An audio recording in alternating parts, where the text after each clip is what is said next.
Welcome to learner B extra. I am Shivani Chauhan. इस video में हम लोग देखेंगे क्लास 9th और आपका जो वर्क एंड एनर्जी वाला चैप्टर है साइंस का, उसके एक्सरसाइज के आगे क्वेश्चंस देखने वाले हैं। क्वेश्चन नंबर 9 से हम लोग देखते हैं।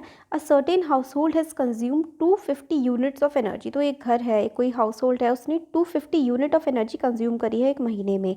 How much energy is this in joules. अब ये जो एनर्जी है ये जूल्स में कितनी होगी।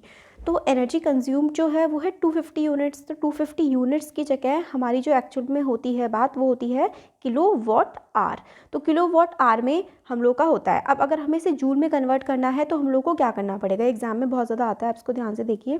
किलो वॉट आर है तो किलो का मतलब तो आप लोगों को क्या लगाना है कि यहाँ पे किलो वॉट आर है, किलो की जगह आप लोगों को लिखना है 1000 वॉट, है ना। तो किलो वॉट की जगह आप लोगों को अगर सिर्फ वॉट करना है तो आपको 1000 से मल्टीप्लाई करना पड़ेगा। फिर उसके बाद जो आर है ना, आर जो यहाँ पर है ये घंटों में होता है, हम लोगों को इसको सेकंड में चेंज करना होगा।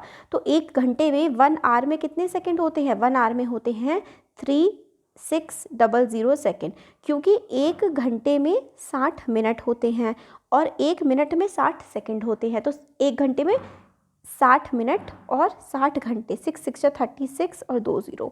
तो इसलिए हम लोगों ने यहाँ पे क्या किया है, 250 को 1000 से मल्टीप्लाई किया, किलो वॉट की जगह हम लोगों ने वॉट कर दिया तो 1000 से मल्टीप्लाई किया, और आर की जगह हम लोगों ने इसको सेकंड में कन्वर्ट करा है तो 3600 आ गया।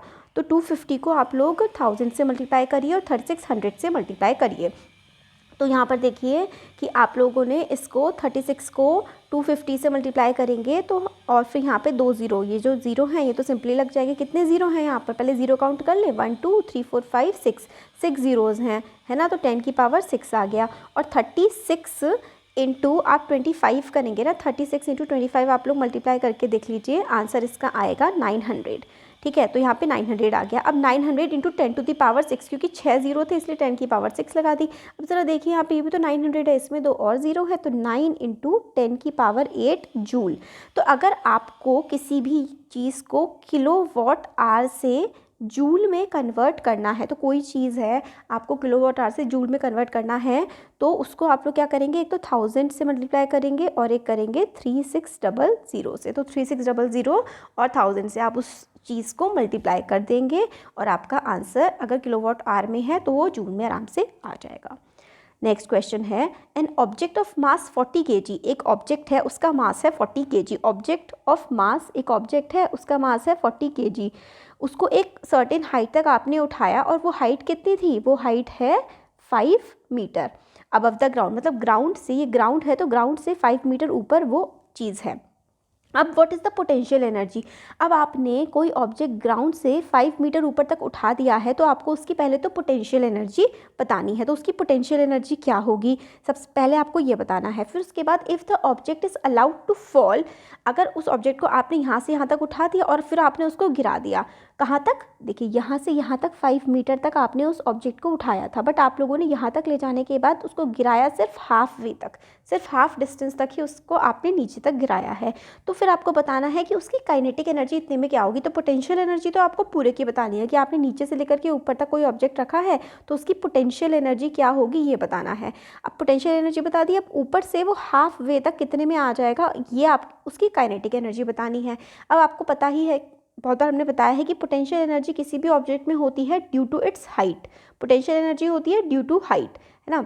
और जो काइनेटिक एनर्जी होती है वो होती है due to the movement of the body. Body में जो अगर मूवमेंट हो रही है उसकी वजह से काइनेटिक एनर्जी जनरेट होती है।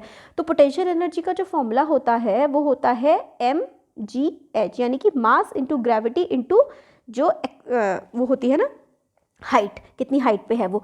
तो हाइट तो हम लोगों को दे रखी है 5 मीटर, मास दे रखा है 40 और ग्रेविटी की वैल्यू हम लोग लेते हैं g की कांस्टेंट वैल्यू होती है 10। तो सिंपल सा हम लोग का आंसर निकल जाएगा mgh से। तो 40 इंटू 5 इंटू आप लोग ग्रेविटी की वैल्यू 10, तो क्या आ गया 5 4 20 और फिर 1 0 ये वाला और 1 0 ये, तो 2000 जूल तो हमारी पोटेंशियल एनर्जी की वैल्यू आ गई। पोटेंशियल एनर्जी की वैल्यू तो सिंपली हम लोगों ने फॉर्मूला लगाया mgh का और आ गई। अब हम लोग को काइनेटिक एनर्जी निकालनी है, बट काइनेटिक एनर्जी सिर्फ हाफ वे की निकालनी है। तो टोटल डिस्टेंस अगर 5 है तो 5 का हाफ कितना होगा, 5 का हाफ होगा 5 डिवाइडेड बाई 2। 5 को 2 से डिवाइड करेंगे तो आएगा 2.5 मीटर, तो 2.5 मीटर हमारा आ जाएगा। अब 2.5 मीटर जो आ गया है, तो उसको हम लोग, इससे हमें क्या निकालना है, काइनेटिक एनर्जी निकालनी है। तो काइनेटिक एनर्जी का फॉर्मूला होता है हाफ एम वी स्क्वायर, है ना, ये काइनेटिक एनर्जी का फॉर्मूला होता है। अब हमारे पास मास तो है, बट हमारे पास यहाँ पर वेलोसिटी नहीं है। वो जो ऑब्जेक्ट ऊपर से नीचे आ रहा है, तो उसकी initial velocity, object initial velocity तो उसकी क्या हो जाएगी, ज़ीरो हो जाएगी, क्योंकि वो ऊपर जा करके रुक रहा है। बट फिर आगे वो किस वेलोसिटी से बढ़ रहा है, ये हमारे पास नहीं है। तो ये लोग हम लोग निकालेंगे न्यूटन के सेकंड लॉ से। सेकंड लॉ होता है v square minus u square is equals to 2as। तो v की वैल्यू हम लोग को निकालनी है, इनिशियल वेलोसिटी हमारी 0 है, फाइनल वेलोसिटी निकालनी है 2, एक्सेलरेशन ड्यू टू ग्रेविटी है 10, और s यानी कि जो s है ये होता है डिस्प्लेसमेंट। डिस्प्लेसमेंट कितना है हमारा, आधा, टोटल तो 5 था, हमने आधा ट्रैवल करना है काइनेटिक एनर्जी के लिए, तो 2.5 है ना, 2.5। तो इसको आप लोग 2 × 10 20 और 20 × 2.5 यानी कि 50। तो v स्क्वायर की वैल्यू यहाँ पर क्या आ गई, 50। तो देखिए यहाँ पर ही कैलकुलेशन हो रखी है, v स्क्वायर की वैल्यू हम लोगों ने निकाल दी है 50। तो न्यूटन का सेकंड लॉ ऑफ न्यूटन हम लोगों ने लगाया, v square minus u square is equals to 2as लगा दिया। फाइनल वेलोसिटी अपनी निकालनी है, इनिशियल वेलोसिटी 0 है, a की वैल्यू 10 है और s की वैल्यू जो है वो 2.5 है। तो फिर आप लोग यहाँ पर v स्क्वायर की वैल्यू आ जाएगी 50। अब काइनेटिक एनर्जी जो है वो है हाफ एम वी स्क्वायर। अब m की वैल्यू हम लोगों को 40 दे रखी है, v स्क्वायर हम लोगों ने, v स्क्वायर पूरा का पूरा हमने निकाल लिया है 50। तो इस 2 से 2 काट देंगे तो ऊपर बचेगा 20 और 5 2 जा 10। तो यानी कि काइनेटिक एनर्जी क्या आ गई, 100 जूल आ गई। तो यहाँ पर देखिए पोटेंशियल एनर्जी थी, पोटेंशियल एनर्जी हम लोगों की आई थी 2000 जूल, सॉरी 100 जूल बोल दिया ना, काइनेटिक एनर्जी हमारी आई है 1000। तो काइनेटिक एनर्जी हाफ आई है बिल्कुल पोटेंशियल एनर्जी की। क्वेश्चन नंबर 10 हो गया। अब 11 में देखते हैं, इसमें क्या है कि what is the work done by the force of gravity on a satellite moving around the earth, justify answer. तो कोई देखिए, कोई सैटेलाइट है, एक सैटेलाइट है, वो अर्थ के अराउंड रिवॉल्व कर रही है, अर्थ के चक्कर लगा रही है।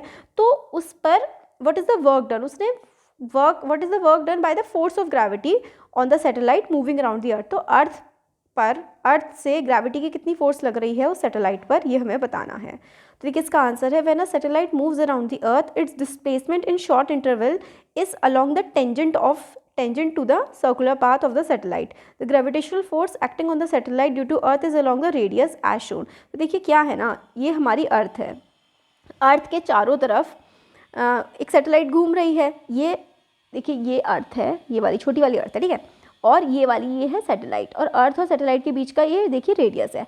अब जो सैटेलाइट है ना वो एक टेंजेंट बनाती है मूव करते हुए, है ना, इस तरीके से एक कोई सैटेलाइट है वो मूव कर रही होती है, ऐसे करके इस तरीके से मूव करती है। तो जो उसका फोर्स ऑफ ग्रेविटी लगेगी ना, ग्रेविटी की जो फोर्स लगेगी, ये अर्थ है, उस सैटेलाइट पर ग्रेविटी की फोर्स लगेगी उसके रेडियस के अलॉन्ग। तो gravitational force is acting on the satellite due to the earth is along the radius. तो जो उन दोनों के बीच का डिस्टेंस होगा ना, जैसे अर्थ है और ये सैटेलाइट है, इनका जो रेडियस होगा इसके अलॉन्ग जो है फोर्स ऑफ ग्रेविटी उस पर लग रही होगी सैटेलाइट पर। Since the tangent is always perpendicular to the radius, the displacement and the force are perpendicular to each other. There is no displacement of satellite in the direction of force. तो work done by the force of gravity on the satellite is 0. तो work done क्या होता है, force gravity cos theta. अब क्योंकि perpendicular बन रहा है, यहाँ पर देखिए ना 90 डिग्री का एंगल यहाँ पर हमारा बन करके आ रहा है। ये देखिए अर्थ है, अर्थ का रेडियस इस तरीके से ऐसे करके यहाँ पे रेडियस के अलॉन्ग लग रही है फोर्स। तो जब भी फोर्स परपेंडिकुलर लगती है, हम लोगों ने देखा था ना कि कॉस थीटा की वैल्यू क्या हो गई यहाँ पे 90, तो कॉस 90 की वैल्यू होती है 0। ये आप लोग 10th क्लास में पढ़ेंगे कि कॉस 90 होता है 0। अब कॉस 90 0 होता है तो, और जो फॉर्मूला होता है वर्क डन होता है force into displacement cos theta, ये पूरा का कंप्लीट फॉर्मूला ये होता है।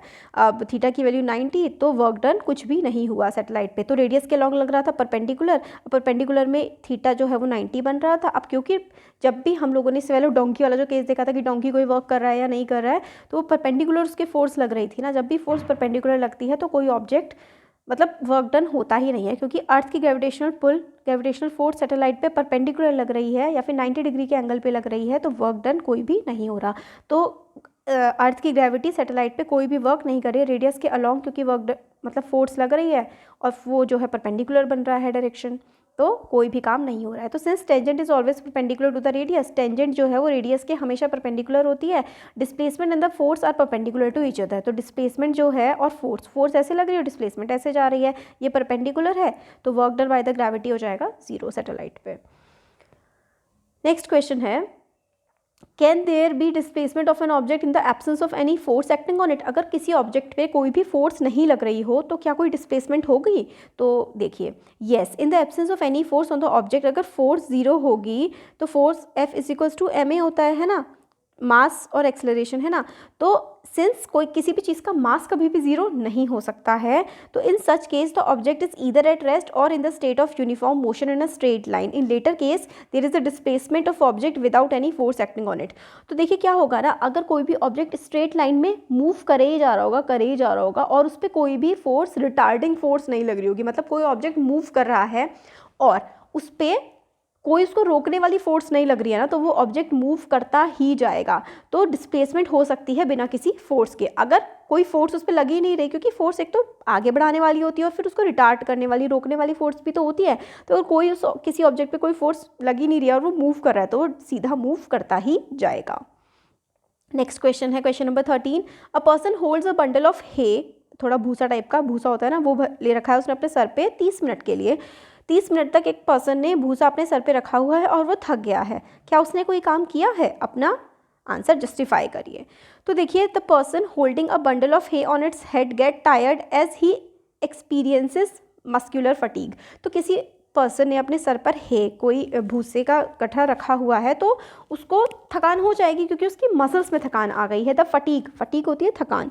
Fatigue is due to the conversion of chemical energy into thermal energy. तो जो फटीग है वो केमिकल एनर्जी जो कि बॉडी में है वो हीट एनर्जी में कन्वर्ट हो रही है, इसकी वजह से हो रहा है बाय मस्कुलर इफेक्ट, क्योंकि मसल्स इफेक्ट डाल रही हैं, इसकी वजह से हीट जनरेट हो रही है और इंसान थक रहा है। बट पर्सन ने काम कोई भी नहीं किया है, cause no displacement of the bundle over the head, उसके सर पे से बंडल हिला ही नहीं है, वो एक ही जगह पर इंसान खड़ा हुआ है। बट उसकी मसल्स जो हैं वो क्या कर रही हैं, केमिकल एनर्जी को थर्मल एनर्जी में कन्वर्ट कर रही हैं, जिसकी वजह से उस पर्सन को थकान तो महसूस हो रही है, बट एक्चुअली साइंटिफिकली उसने कोई काम नहीं किया है, क्योंकि वर्क डन क्या फॉर्मूला क्या होता है, force into displacement.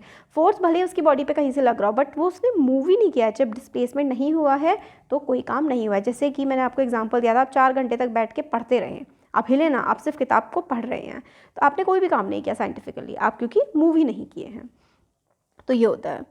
Question number 14 जो है वो हमारा है, क्वेश्चन नंबर 14 में है कि an electric heater is rated 1500 what. तो पावर जो होती है, वॉट किसकी यूनिट होती है, पावर की। तो एक इलेक्ट्रिक हीटर जो है उसकी पावर है 1500 वॉट।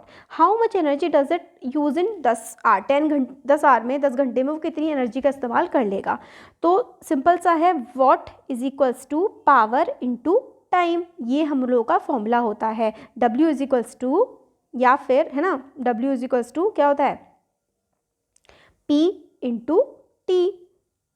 तो यहाँ पे P की वैल्यू क्या है 1500, T की वैल्यू क्या है 10, तो ये क्या हो जाएगा 15,000 वॉट आर।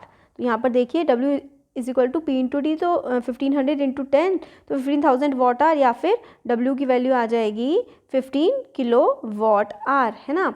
तो अब एनर्जी कितनी कंज्यूम हुई, तो एनर्जी कंज्यूम के लिए जो भी आपका आंसर आया है ना, उसको आप लोग सिंपली क्या करेंगे, 3.6 इंटू 10 टू द पावर, आपकी NCERT में लास्ट में जो डेरिवेशन है ना, एनर्जी कंजर्वेशन ऑफ एनर्जी वाला, वो वाला जो हमने करवाया हुआ है, उसमें मैंने पूरा अच्छे से समझाया है कि क्यों करते हैं।